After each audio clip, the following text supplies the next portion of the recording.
On to the United States now.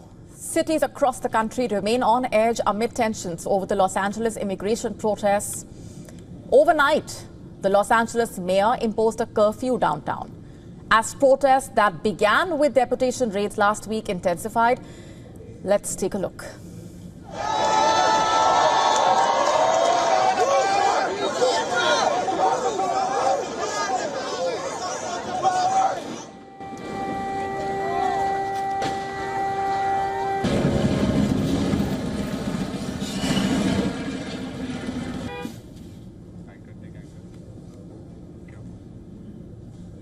Since Friday, let's tell you what all has happened. In fact, since Friday, thousands have taken to the streets demonstrating against a series of deportation raids ordered by the federal government. Some protests have turned violent, prompting looting, vandalism, more than 500 arrests so far. In fact, even journalists covering the developments have been caught in the crossfire. On Tuesday, another journalist was hit by a less lethal round while filming the unrest. I wanted to let the city know that I have declared a local emergency and issued a curfew for downtown Los Angeles to stop the vandalism, to stop the looting. The LAPD said it made mass arrests after the mayor's curfew order. In fact, at least 25 people were arrested overnight for breaking the curfew, which covers a 1 square mile zone in downtown LA. Heavily armed security forces, some on horseback, patrolled near government buildings as shopkeepers boarded up the storefronts. Donald Trump continues to defend his decision. At Fort Bragg, North Carolina, he was quoted as saying he is using, quote, every asset at the disposal to restore order.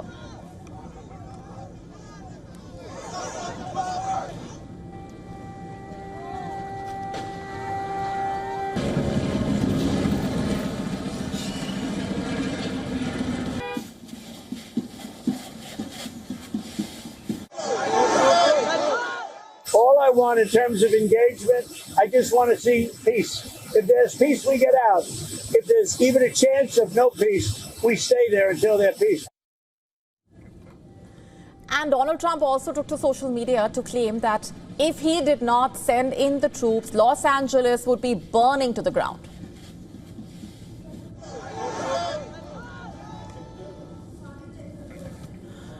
And the U.S. military has also announced the deployment of 700 active duty Marines to join 4,000 National Guard troops to protect federal property and personnel, including immigration agents. Photos released by the Marine Corps showing Marines training in crowd control at Naval Weapons Station Seal Beach. And according to reports, the military deployment will cost taxpayers $134 million. The California governor is furious. He has blamed Donald Trump for the unrest.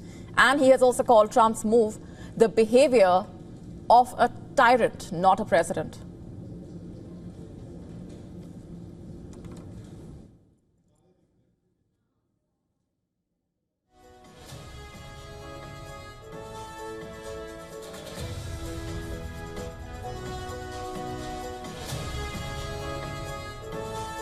California may be first, but it clearly will not end here. Other states are next. Democracy is next.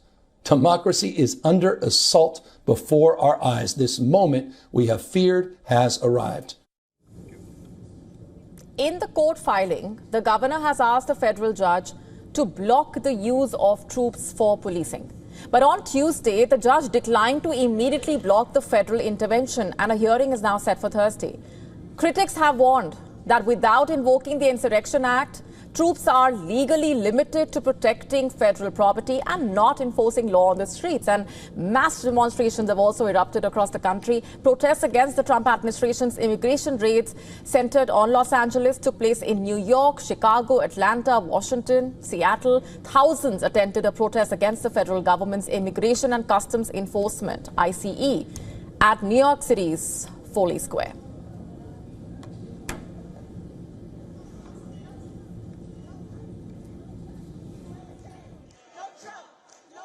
Well, I'm here today because there's been a lot of injustices that have been going on in our country. You know, you got people that are being arrested on the street by agents that don't wear badges, wear masks. They're basically being kidnapped. I think it's absolutely horrible. I remember seeing on the news that people, like parents, were being deported from their kindergarten kids' graduations. I am an immigrant. I am a woman. I'm a woman of color under the definition of the law. And I really believe every immigrant should be treated equally. The thing is, critics, Democrats and even the LA mayor have condemned the use of military force in Los Angeles as both legal and political dominoes continue to fall. The Trump administration is on a deadline in a way to file its opposition by 2 p.m. ET on California's motion for a temporary restraining order. The mayors of Chicago and Los Angeles are also scheduled to hold briefings. And as far as ordinary people go, a number of protests have been planned across several parts, suggesting that the protest that started last Friday in Los Angeles will likely keep expanding to new parts.